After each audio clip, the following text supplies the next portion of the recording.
Telegram kanallarda belə xəbərlər yayılır. Amerika Birləşmiş Ştatları və İsrail razılaşıb və İranı görünməmiş mühasirəyə alıblar və s. kimi informasiyalar yayılır.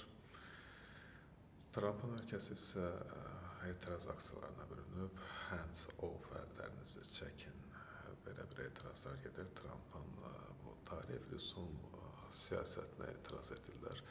Avropada da oxşar nümayişlər keçirilməkdədir. Yəni bu, belə deyək də, soxa-soxda Trump İranla müharibə edə bilərmi? Bəlkə də bu mitinglərin və s.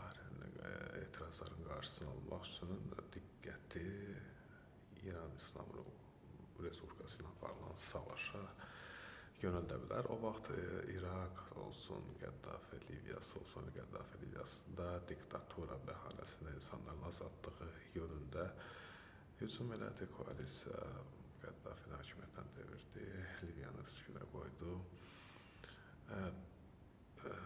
Əsas koalisiya hücumu başladı. George Bush'un, balaca Bush'un vaxtında koalisiya, qərb koalisiyası İraqa hücum etdi. Saddam Hüseyni devirmək niyyəti ilə müxtəlif bəhanələr gətirildi. Taliban, Əl-Qaidə, bəs İranda kimi devirəcəklər, yəni Pezeşkanı, yoxsa Seyid Əli Xameneyini?